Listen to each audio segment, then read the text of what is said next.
ప్రజాపాలన ప్రగతి ప్రణాళిక 99 రోజుల కార్యక్రమంలో భాగంగా జిల్లా స్థాయి సమావేశం నిర్వహించారు. ఈ కార్యక్రమంలో భువనగిరి ఎమ్మెల్యే పాల్గొన్నారు.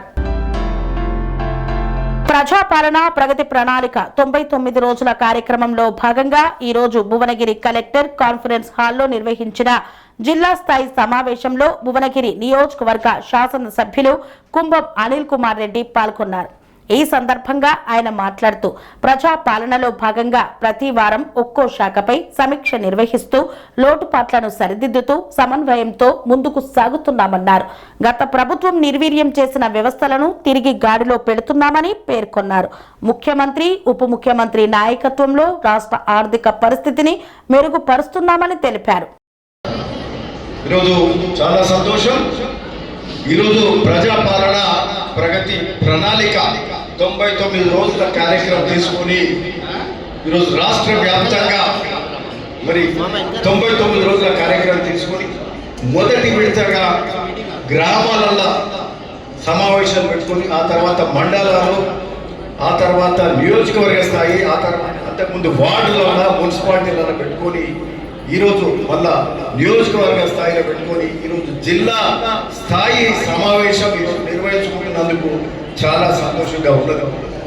ఈరోజు అంటే ప్రతి డిపార్ట్మెంట్ ఒక్కొక్క వారం ఒక్కొక్క డిపార్ట్మెంట్ పర్యవేక్షణ చేస్తూ రివ్యూ చేస్తూ అక్కడ ఏమేమి తప్పిదాలు ఉన్నాయి, ఏమేమి చేయాలని ఆలోచన చేస్తూ ఆయా శాఖల ద్వారా అన్ని కూడా ప్రజలకు అట్లే పాలకులకు సర్పంచులకు ఒక అవగాహన కల్పిస్తూ ఆ లోటుపాట్లు ఎత్తుపడుతూ వాటికి పరిష్కారం కనుగొనే మార్గాన్ని మనం అందరం కూడా చేస్తున్నాం. ఈరోజు ఇది మనందరి బాధ్యత, సమిష్టి బాధ్యతగా మనం నిర్వహిస్తున్నాం. ఈరోజు మరి ఇందులో భాగంగా మరి పోయిన వారిని విద్యకు సంబంధించిన కార్యక్రమం కూడా అయింది. 5 days అయింది. మళ్ళా వచ్చే వారం మహిళలకు సంబంధించిన కార్యక్రమం కూడా ఉన్నది. ఆ తర్వాత జూన్ 2న ఆవిర్భావ దినోత్సవం నాడు రాష్ట్ర వ్యాప్తంగా కూడా పెద్ద కార్యక్రమం కూడా చేసుకోబోతున్నాం. మరి జూన్ 12న ఈ కార్యక్రమం ముగింపు జరుగుతుంది. దీనికి సంబంధించిన అన్ని అంశాలను కూడా ప్రభుత్వ దృష్టికి పోతున్నాయి. దీని మీద ఒక ఆలోచన చేసి సమగ్ర ప్రణాళికతోటి మన కార్యక్రమాలన్నీ కూడా మంచిగా చేసుకునే కార్యక్రమం జరుగుతుంది. ఈరోజు మనం అందరం మాట్లాడుతున్నప్పుడు అనేక లోటుపాట్లు ఉన్నాయి, ఒప్పుకుంటాం. ఈరోజు లోటుపాట్లు ఉన్నా వారు సరి చేసుకోవాలంటే వాటికి నిధులు కావాలి. మొత్తం రాష్ట్రాన్ని ముంచిపోయినరు, పైసలు లేకుండా చేసినారు, ఆగం చేసినారు, కూలిపోయే ప్రాజెక్టులు కట్టినరు. ఈరోజు మాట్లాడతారు ఇదైతే లేదు అదైతే లేదు. గత 10 ఏళ్ళ సర్పంచులు బిల్లులు వచ్చినాయా? సర్పంచులు ఆత్మహత్య చేసుకోలే గత ముందు ప్రభుత్వంలో అయినా లేదా? అంటే మనము సరే ఎట్లుంటుందంటే సరే ఇప్పుడు ఈరోజు సంసారంలో మనీలోనే ఎన్నో పనులు ఉంటాయి, అన్ని చేయని ఒకేసారి. ఈరోజు పాత ప్రభుత్వం చేసిన అప్పు తీసాలో పక్కకు సంక్షేమ పథకాలు నడపాలి, మిత్తిలు కట్టాలి, వడ్డీలు కట్టాలి. నెలకు 6,000 కోట్ల రూపాయలు మిత్తి కింద మిత్తి అసలు కింద సంవత్సరానికి 72,000 కోట్లు అంటే తెచ్చే అప్పంతా కూడా మళ్ళీ అప్పు చేయాలి, మళ్ళీ అప్పు కిందకే కట్టాలి. ఈరోజు ముఖ్యమంత్రి రేవంత్ రెడ్డి గారు, బట్టి విక్రమార్క గారు ఈ రాష్ట్ర ఆర్థిక పరిస్థితి ఎట్లా దీన్ని మంచిగా చేసుకుందామని ఆలోచన చేస్తున్నారు. బట్టి గారు నిన్న 3 రోజులకి ఢిల్లీలో కూర్చున్నారు. వాళ్ళు అడ్డగోలుగా అప్పు తీసుకొచ్చి ఈరోజు కనీస ఈ జ్ఞానం అండి. ఒక చిన్న వ్యాపారం చేసుకుంటే కూడా బ్యాంకు పోయి ఎంత మిత్తి, ఏ బ్యాంకులో తక్కువ మిత్తికి వస్తుంది అని అడ్డగోలుగా వడ్డీ వ్యాపారం దగ్గర పోయి 2 రూపాయలు 3 రూపాయలకు మిత్తి తెచ్చి బిజినెస్ చేయాలి. అంతేముందు ప్రభుత్వంలో 12% మిత్తి తెచ్చి ప్రాజెక్ట్ కూలిపోయే ప్రాజెక్ట్ కట్టింది. 12% కూడా తెస్తాడా? ఈరోజు మన ప్రభుత్వం ఆ 12%, 6%, 7% తెస్తూ ఈరోజు 60,000 కోట్లు మిత్తి కింద అప్పు కింద కట్టేదాన్ని 30,000-40,000 కోట్లకు తెస్తే 30,000-40,000 కోట్లు మిగిలితే అది మన పేద బడుగు బలహీన వర్గాలకు, మధ్య తరగతికి వాళ్ళకు మేలు చేసే కార్యక్రమం, సంక్షేమ అభివృద్ధి కార్యక్రమం చేద్దామని మన ముఖ్యమంత్రి రేవంత్ రెడ్డి గారు, బట్టి విక్రమార్క గారు మనకిట్లా ఆలోచన చేస్తుంటే వాళ్ళు ఇష్టం వచ్చినట్టు పాలన చేశారు.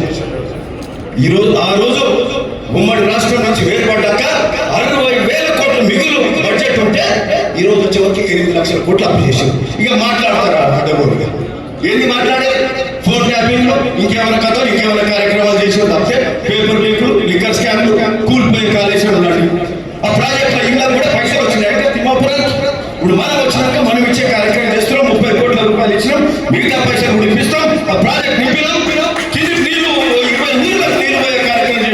అక్కడ ఆయనే గారు అక్కడ నీళ్ళు తీసుకెళ్లే కార్యక్రమం చేస్తున్నారు. అంతకుముందు ఎందుకు చేయలేదు? ఇక్కడ రాగిరి దగ్గర రోడ్ కటింగ్ చేపించి కిందికి వెలుగొండ మీదకి ఆత్మకూరు వరకు నీళ్ళు పోయే కార్యక్రమం మనం చేస్తున్నది, కాంగ్రెస్ ప్రభుత్వం చేస్తున్నాం. ఇది మంత్రులు ముఖ్యమంత్రి వరకు కూడా మేము అడిగిన దానికి వాళ్ళు సమన్వయం చేసి నిధులు ఇచ్చే కార్యక్రమం చేస్తున్నారు కాబట్టి మేము వస్తున్నాం. ఇది ప్రజాపాలన. ఎన్నికలు పనులు చేస్తా ఉంటే ఒట్టొట్టి మాటలు ఇవన్నీ కూడా కట్టిపెట్టి ఏం చేస్తున్నాం అనేది ఆలోచించాలి. విమర్శన చేస్తుంటే ఒక కన్స్ట్రక్టివ్ క్రిటిసిజం ఉండాలి. ఉడిగిన అడుగులుగా మాట్లాడితే కాదు. ఈరోజు సంక్షేమ కార్యక్రమాలు అవుతున్నాయి, అభివృద్ధి కార్యక్రమాలు అవుతున్నాయి, ఇంద్రమిల్లు అవుతున్నాయి. రెండో విడత ఇంద్రమిల్లు జూన్ 2 నుంచి మొదలు కాబోతున్నాయి. మళ్ళా ఈ సందర్భంలో ఇంద్రమిల్లు అవుతున్నాయి. మళ్ళా పెన్షన్లు కూడా ముఖ్యమంత్రి గారి త్వరలో దాని మీద ప్రకటన చేయబోతున్నారు. 2 లక్షల పెన్షన్లు, బహుశా ఇంకా క్లారిటీగా తెలియదు. 2 లక్షల పెన్షన్లు అంతకుముందు పట్టించుకోలే కదా. 2 లక్షల పెన్షన్లు కూడా ఇస్తున్నామని కూడా ఈ సందర్భంగా ఇచ్చే కార్యక్రమం మొదలవుతుందని కూడా ఈ సందర్భంగా చెప్తున్నాం. సో ఇవన్నీ కూడా అంచెలంచెగా కొంచెం వెనక ఉండొచ్చు. ఎందుకైందంటే పైసలంతా ఖాళీ చేసుకుంది కాబట్టి, అన్ని సరి చేసుకోవడానికి కొంత సమయం పడుతుంది కాబట్టి. సో ఈ స్థాయిలో ఇన్ని పనులు జరుగుతున్నప్పుడు చాలా సంతోషంగా ఉన్నది. మరి మన ప్రజల ఆశీర్వాదం కూడా ఉన్నది కాబట్టినే మరి అక్కడ కంటోన్మెంట్ ఎమ్మెల్యే ఎలక్షన్ గెలిచినాం, జూబ్లీస్ గెలిచినాం, గ్రామ పంచాయతీ గెలిచినాం, మున్సిపాలిటీ అయితే భువనగిరిలో ఫస్ట్ టైం 40 ఏళ్ల చరిత్ర ఓ స్వీప్ అయింది భువనగిరి మున్సిపాలిటీ. సో ఆ స్థాయిలో ప్రజలు మనం ఆశీర్వదిస్తారు. ఎందుకు ఆశీర్వదిస్తారు? పని చేస్తేనే ఆశీర్వదిస్తారు. ఒట్టి నాయకులు చేస్తే వాడు ఆశీర్వదించడు. సో ఇది ముఖ్యమంత్రి గారి ప్రజాపాలన పట్ల, మంత్రులు చేసే కార్యక్రమాల పట్ల, కాంగ్రెస్ పార్టీ పట్ల ప్రజల ఆశీర్వాదం ఉన్నది. ఖచ్చితంగా మంచిగా పాలన జరుగుతుంది. వచ్చే 10 ఏళ్ల పాటు 2034 వరకు కూడా కాంగ్రెస్ ఉంటుంది. ముఖ్యమంత్రి రేవంత్ రెడ్డి గారు వారి ఆధ్వర్యంలో పాలన బాగా జరుగుతుంది. భువనగిరిలో కూడా అన్ని స్థాయిలలో ప్రతి విషయంలో అభివృద్ధి, ఎక్కడ వెనుక ముందు ఆడకుండా అన్ని పనులు చేస్తాం. ముఖ్యంగా మంచినీళ్ళ విషయానికి వస్తే ఇప్పుడు కాదు, గత 2 ఏళ్ళకి ఏ ఊర్లో బోర్ కావాలన్నా, ఏ ఊర్లో మోటార్ కావాలన్నా, పైప్ లైన్ కావాలన్నా అప్పటికప్పుడు శాంక్షన్ చేసినామండి. ఈరోజు భువనగిరిలో మరుగుడలు కూర్చుంటే ఆడ కరెంట్ పోల్ కావాలన్నా, ట్రాన్స్ఫార్మర్ కావాలన్నా 15 కోట్ల అడిషనల్ బడ్జెట్ తెచ్చినాం. అంతకుముందు 10 కోట్ల బడ్జెట్ తెచ్చినాం. ఏం కావాలని అడిగినాం, కావాలన్నది చేసిన సర్పంచ్ని పిలుచుకొని మాట్లాడినాం. వచ్చిన వాళ్ళతో మాట్లాడినాం. మంచినీళ్ళ కనెక్షన్ అవుతుంది. ఇప్పుడు కూడా చెప్తున్నాం, భువనగిరిలో ఇక్కడ ఆల్రెడీ ఐలాండ్ చూసుకుంటాడు. ఏ ఊళ్ళో మంచినీళ్ళకి ఏ ఇబ్బంది లేదు, మేమున్నాం, మా కలెక్టర్ గారు ఉన్నారు. ఏ అవసరం ఉంటే అది ఇమ్మీడియట్ గా చేస్తామని చెప్తున్నాం. అలా మాత్రం ఎవరికైనా ముచ్చటే లేదు. మంచినీళ్ళ ప్రధానమైన సమస్య. ఇంకా 2 నెలలు కూడా 2 నెలలు ఎద్దడే ఉంటుంది. ఈసారి ఎల్లిన అంటుంది కాబట్టి ఇంకా జాగ్రత్తగా ఉండాలి. వానల పరిస్థితి ఎట్లుండదు. సరే, కాలం మంచిగా కావాలని కోరుకుందాం. సో మంచిగా అన్ని పనులలో ధైర్యంగా మంచిగా చేసే పరిస్థితి ఉంది. సరే, అక్కడక్కడ కొన్ని పనులు వెనుక ఉందైనా నిధుల లేని వల్ల బిల్లులు నాకు అక్కడక్కడ ఇబ్బంది అయినా కూడా సరే అన్ని సరిగ్గా జరగాలంటే మనదేమో జోరుదారుగా గొప్పగా ఉన్న ఎకారం అయితే కాదు. మనం ఉన్నంత చదువుకుంటూ పోయి మంచిగా ముందుకు పోయే కార్యక్రమం మనం చేయాలి. సో అవన్నీ మంచిగా జరుగుతున్న సందర్భంగా మరి ప్రజాపాలన ద్వారా ప్రభుత్వం చేసే కార్యక్రమాలన్నీ ప్రజలకు చేరవేసే కార్యక్రమం చేస్తూ ఆ సమస్యలకు పరిష్కారం చేస్తూ మరి ఇవన్నీ కూడా చేసుకోవాలి. ఈరోజు వచ్చే వారం మహిళా వారోత్సవంలో కూడా ఇప్పుడే పెట్టి గారు చెప్తున్నారు. అంతకుముందు 52 బిల్డింగ్లు మహిళా సంఘానికి ఇచ్చినాం. ఇంకా మిగిలిన వాళ్ళన్నిటికీ మిగిలిన అన్ని మహిళా సంఘాలకు మహిళా సంఘం బిల్డింగ్ ఇస్తాం, సంఘం బిల్డింగ్ ఇస్తాం. చెప్పేసి మాట్లాడేది కొబ్బరికాయలు కొట్టుకొని ఎక్కడక్కడ మొదలు పెట్టుకోవచ్చు సర్పంచులు, ఆ ఊరున్న పెద్ద మనుషులు. సో ఇది ప్రభుత్వ ఆలోచన. ఏడా ఎక్కడ ఉందనే పని లేదు. అన్ని కార్యక్రమాలు అయితే రోడ్లు అవుతాయి. మరి హ్యామ్ కింద రోడ్లు కూడా భువనగిరి చిట్టాల రోడ్ కానీ, ఇట్లా భువనగిరి నుంచి జగ్గపూర్ రోడ్ కానీ ఇవన్నీ కూడా కంప్లీట్ చేసుకుంటూ అన్ని కార్యక్రమాలు మంచిగా జరుగుతాయి. ముఖ్యం మొన్ననే మేము మా కీర్తిరెడ్డి నా కూతురు పెద్ద జాబ్ మేళ పెట్టింది. రాష్ట్రంలో మొదటిసారి అంత పెద్ద జాబ్ మేళ అక్కడ కుప్పంలో చంద్రబాబు నాయుడు పెట్టిండు, ఇక్కడ కీర్తి పెట్టింది. 500 మంది జాబ్స్ వచ్చినాయి. పెద్ద పెద్ద కంపెనీలు IBM వాళ్ళు వచ్చారు, IBM వచ్చింది, టెక్ మహేంద్ర వాళ్ళు వచ్చారు. వీళ్ళంతా వచ్చి మరి 3 రోజులు దానికి ఆ స్కిల్ బిల్డింగ్ చేసిన రోజు ఏ విధంగా ఇంటర్వ్యూ చేశారు, ఏ విధంగా ప్రొఫైల్ బిల్డప్ చేయాలి, ఏ విధంగా సాఫ్ట్వేర్ ఇంప్రూవ్ చేసుకోవాలి. IBM వాళ్ళు వాళ్ళ ఒక 40 డిఫరెంట్ సాఫ్ట్వేర్ లాంగ్వేజెస్ ఉంటాయి. వాటికి వాళ్ళకి యాక్సెస్ కూడా ఇచ్చింది. యాక్సెస్ కూడా 2 లక్షలు వచ్చిన 3,000 మందికి ఒక్కొక్కరికి 2 లక్షల రూపాయల వాళ్ళ సాఫ్ట్వేర్ కూడా ప్లాట్ఫామ్ లైఫ్ లాంగ్ యాక్సెస్ ఇచ్చింది. ఎక్కడ పోయిన వాళ్ళకి ఉద్యోగాల కల్పన ఈజీ అవుతుంది. 500 మందికి వచ్చినా ఇంకా 1000 మందికి ఇంటర్వ్యూలకు పిలిచింది. సో ఒక గొప్ప కార్యక్రమం మనం చేసుకున్నాం ఇక్కడ న్యూ డైమెన్షన్లో. ఇది స్టేట్లో మొదటిసారి, అది కూడా 1M 1B and Kumbham foundation ఆధ్వర్యంలో చేసిన కీర్తి ముందుండి దాన్ని కండక్ట్ చేసింది. సో మంచిగా జరిగింది. ఇంకొకటి ఇది ఎందుకు చెప్తుందంటే ముఖ్యమంత్రి గారు నేనేం చెప్పారు, ఐటీ అంటే ఓన్లీ క్యూర్ ఏరియా కాదు. ఈరోజు ఏంటి cure, pure and rare. Cure అంటే కోర్ ఏరియా, ప్యూర్ అంటే పెరియార్ రింగ్ రోడ్ అవుతుంది. ఇంకా దూరం ఉన్నది వ్యవసాయ కేంద్రంగా. రేర్ అంటే regional economy, core economy, Periyar economy, rare economy అంటే అగ్రికల్చర్ ఎకానమీ. సో ఈరోజు క్యూర్లోనే ఐటీ ఉంటే కాదు, పెరి అర్బన్ కూడా పోదాం, పెరి అర్బన్ ప్యూర్ కూడా పోదాం, అక్కడ ఎకానమీ కూడా పెంచుదాం. ఐటీ కంపెనీలను ఒక హైదరాబాద్ కాదు, వరంగల్ హైవే ఉంటుంది, అటు కరీంనగర్ హైవే, అటు నిజామాబాద్ అటు కరీంనగర్ కానీ ఇటు వరంగల్ హైవేల మీద కేంద్రీకరిస్తాం, దృష్టి పెడతాం. ఐటీ కంపెనీలను భువనగిరికి కూడా తీసుకొచ్చే కార్యక్రమం మనం చేస్తామని కూడా ఈ సందర్భంగా చేస్తున్నాం. దాని మీద కూడా ఖచ్చితంగా ముఖ్యమంత్రి గారికి ఆలోచన ఉంది కాబట్టి ఆ దిశలో మనం ప్రయత్నం చేయాల్సిన అవసరం ఉందని కూడా ఇక్కడ అధికారులు, కలెక్టర్ గారు కూడా ఉన్నారు. సో ఆ దృష్టిలో మన భువనగిరి అంటే హైదరాబాద్ కంటే దగ్గర ఇన్ఫ్రాస్ట్రక్చర్ బాగుంది. రింగ్ రోడ్లో 20 కిలోమీటర్లు, వరంగల్ దగ్గర, ఇటు వరంగల్ పోతుంది, ఇక్కడ మరి నల్గొండ సైడ్ కానీ విజయవాడ సైడ్ కానీ. సో ఇది సెంటర్ ఉంది భువనగిరి కాబట్టి భువనగిరి అభివృద్ధి చేసుకోవాల్సిన అవసరం ఉన్నదని ఈ సందర్భంగా చెప్తూ, సో ఐటీ మీద కూడా ముఖ్యమంత్రి గారి దృష్టి భారతంగా చెప్పే ఆలోచన. సో చాలా గొప్ప ఆలోచన కాబట్టి మన ప్రాంతం అన్ని రంగాల్లో అభివృద్ధి జరుగుతుందని కూడా ఈ సందర్భంగా చెప్తూ, సో చాలా సంతోషం ఈ ప్రజాపాలన ప్రగతి ప్రణాళికలో పాల్గొన్నందుకు. మీ అందరికీ నమస్కారం. Thank you. ఈరోజు సంక్షేమ కార్యక్రమాలు ఎన్ని అవుతున్నాయండి. ఆనాడు వైఎస్ఆర్ హయాంలో ఇంద్రం ఇల్లు అయితే మధ్య కట్టినోడే లేడు, అడిగినోడు దిక్కు లేదు. పేదోడు తాటిపత్ర కప్పుకుని ఇళ్ళను ఉన్నారు, కూలిపోయే పెంకుటి ఇళ్ళను ఉన్నారు, రేకుల ఇళ్ళను ఉన్నారు. ఈరోజు మనం ఇంద్రం ఇల్లు ఇస్తే పేదోడు సంతోషంగా ఉన్నాడండి. ఈరోజు ఊర్లలో సంతోషంగా లేదా అడుగుతున్నాయి, ఇక్కడ ఉన్న సర్పంచ్లంతా సంతోషంగా ఉన్నారు. ఇంద్రం ఇల్లు మంచిదనంటే దాన్ని సపోర్ట్ కొడతారు అందరు కూడా చెప్తున్నారు. ఈరోజు 5 లక్షలు ఇస్తుంటే ఇంకా 5 లక్షలకి ఇంకా డబ్బులు కలిసి ఇంద్రం ఇల్లు కట్టుకుంటున్నారు. 3 రంగులు వేసుకొని, 3 రంగులు అంటే ఒక పార్టీ జాతీయ చిహ్నం కూడా అది, అవునా కదా?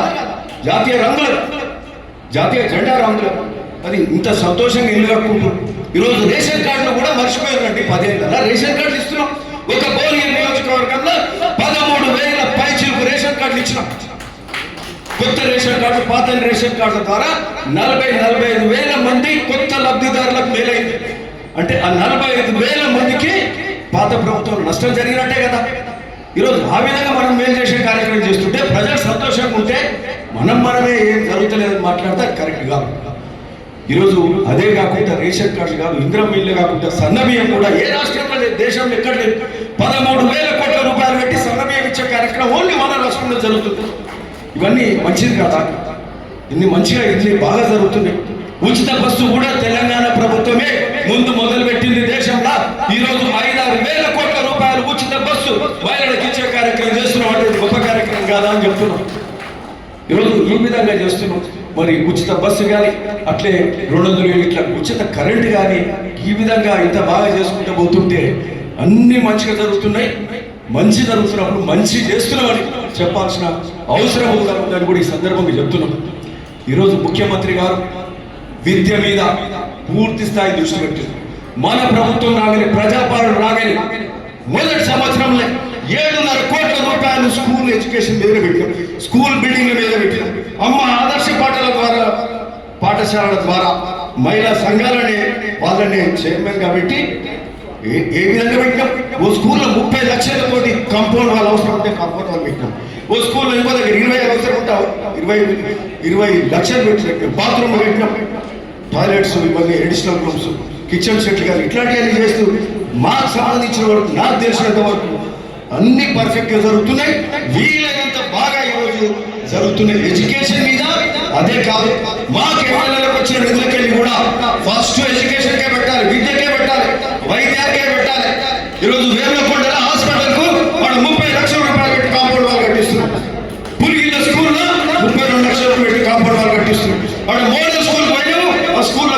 బాత్రూమ్లు లేవు, మహిళలకు ఉన్నాయి, బాయ్స్కి లేవు, గర్ల్స్కి ఉన్నాయి, బాయ్స్కి లేకపోతే ఆ బాత్రూమ్ లేవు. మరి ఎట్లా చేద్దామని చెప్పి ఆ స్కూల్లో ఏమేమి లేవు అని ప్రతి కింది నుంచి పై దాకా చూసినాం. పైన హాల్ ఉంది, దాని కిటికీలు లేవు, డోర్లు. ఆడ కోతులో పెడుతుంది, చుట్టూ సోలార్ ఫెన్సింగ్ కావాలి, సెంట్రల్ లైటింగ్ లేదు, కిచెన్ షెడ్ అవన్నీ చూసాం. 1000 పైసలు కావాలంటే 35 లక్షలు కావాలన్నారు. అప్పటికప్పుడు శాంక్షన్ చేసి మా పనులు అవుతున్నాం. ప్రతి స్కూల్ ప్రతిది కూడా ఈ గురుకులం అన్ని కలిపి 13-14 అవుతాయి. ప్రతి దగ్గర పోతాం, ఏది అవసరం ఉంటే అది చేస్తాం. కలెక్టర్ గారు సహకరిస్తున్నారు, అడిషనల్ కలెక్టర్ గారు, అధికారులు అందరూ కూడా మాకు సహకరిస్తున్నారు. ఆ విధంగా పైనుంచి సూచనలు ఉన్నాయి కాబట్టి ముఖ్యమంత్రి గారు ఆలోచన ఉంటుంది కాబట్టి అట్లా అవుతుంది. అంతమంది పట్టించుకున్నట్టు లేదు, బాత్రూమ్ ఉండేది పరిస్థితి ఉండేది. అప్పుడు ఎవరు ఎందుకు అడగలేదు? ఈరోజు విద్య వైద్యం మీద ఆ విధంగా చేస్తున్నాం. ఇంటగ్రేటెడ్ స్కూల్ 200 కోట్ల రూపాయలతో మొదలైందండి. ఇప్పుడు అది మొదలైంది. దానికి సంబంధించి ఎడ్యుకేషన్ ఇన్ఫ్రాస్ట్రక్చర్ కింద 4,500 కోట్ల రూపాయలు కూడా ప్రభుత్వం శాంక్షన్ చేసిందని కూడా ఈ సందర్భంగా చెప్తున్నాం. ముఖ్యమంత్రి గారు ప్రతిరోజు ఏం చేయాలి రాష్ట్రానికి, మరి ముఖ్యంగా విద్య మీద వైద్యం మీద ఏం చేయాలని ఆలోచన చేస్తున్నారు. ఈరోజు ఇంటగ్రేటెడ్ స్కూల్ 200 కోట్ల రూపాయలతో నియోజకవర్గానికి ఒక ఇది పబ్లిక్ స్కూల్ అంటే ఓ ధనికులే పోయి చదువుతుంది. ఎక్కడ హైదరాబాద్లో బేగంపేట ఉండేది. ఈరోజు ప్రతి నియోజకవర్గంలో ఒక పబ్లిక్ స్కూల్ పెట్టే కార్యక్రమం ఈరోజు రాష్ట్రం అంతా కూడా జరుగుతుంది. ఎడిషనల్ 2 ఇంటగ్రేటెడ్ స్కూల్స్ కాక పబ్లిక్ స్కూల్ కూడా పెట్టి, అంటే ఈ స్థాయిలో ఆలోచన చేసి విద్య మీద పూర్తి స్థాయి దృష్టి పెట్టే కార్యక్రమం జరుగుతుంది. మనకి ఇక్కడ ఏం చెప్పక అయింది, ఆలయంలో మెడికల్ కాలేజ్ అవుతుంది. భువనగిరి గవర్నమెంట్ హాస్పిటల్ GGH లో గొప్పగా తీర్చిదిద్దుతున్నాం. 60-70 మంది ప్రొఫెసర్లు ఉన్నారు. వసతులు ఈరోజు మనం వచ్చాక వసతులు పూర్తి చేసుకుంటున్నాం. ఒక 2-3 నెలల బిల్డింగ్ అయిపోతుంది. అక్కడ పూర్తి స్థాయి వైద్య సేవలు ఇక్కడే అందుతాయి. యాక్సిడెంట్స్ అయితే ట్రామా సెంటర్కి ఏడుకోవాలి, ఉప్పల్ పోవాలి, సికింద్రాబాద్ పోవాలి, లేకపోతే యశోదకు, లేకపోతే గాంధీకి పోవాలి. ఈ లోపల ఆ వ్యక్తి చనిపోవడం కానీ, కాలు ఎరగడం కానీ, ఇంకేమన్నా అయ్యే పరిస్థితి. ఈరోజు మన దగ్గరనే పూర్తి స్థాయి వైద్య సేవలు గవర్నమెంట్ GGHలో జరుగుతాయి. ఇప్పుడు కొద్ది నెలలో అది ఓపెన్ చేసుకుంటాం. ఆ స్థాయిలో విద్య మీద మేము దృష్టి పెట్టాం.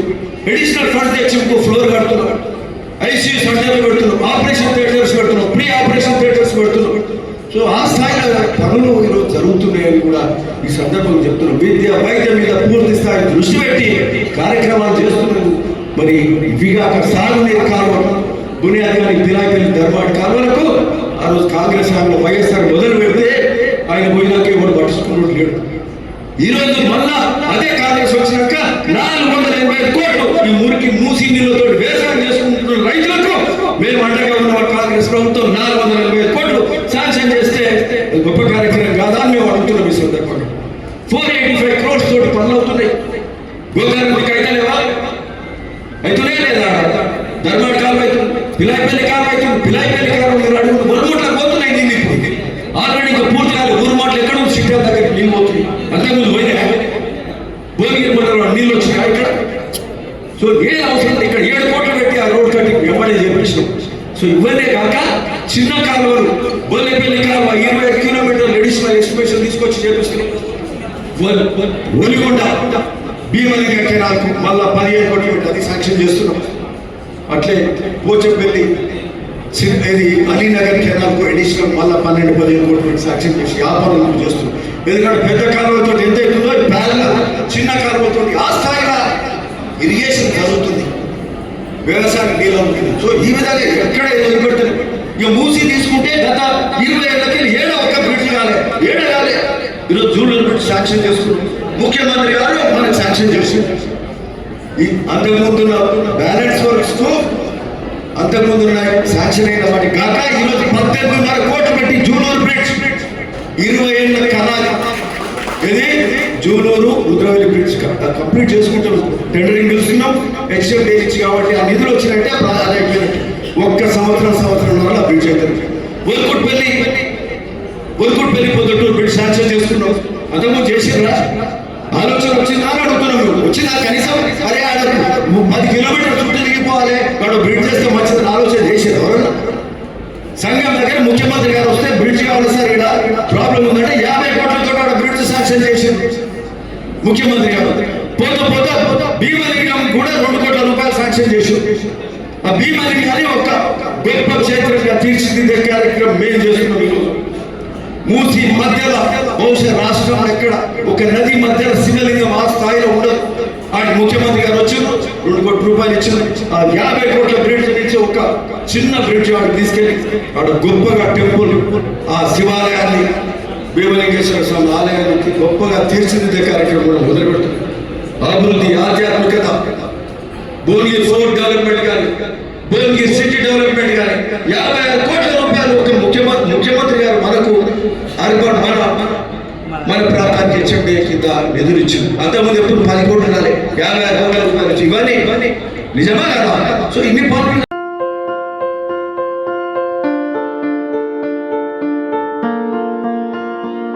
సంస్కృతి, సాంప్రదాయం, ప్రేమ, ఆప్యాయత, రాజసం ఉట్టిపడే వేడుకలకు అనువైన ప్రదేశం MLN convention hall.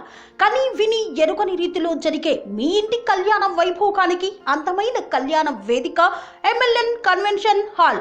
MLN convention hall ప్రత్యేకతలు: సువిశాలమైన wedding halls, centralise AC banquet hall మరియు విశాలమైన డైనింగ్ హాల్, వధువరుల కోసం ప్రత్యేక ఏసీ మరియు నాన్ ఏసీ గదులు, నక్షత్రాల వెలుగులో పచ్చని పచ్చికపై పార్టీల కోసం అనువైన గార్డెన్.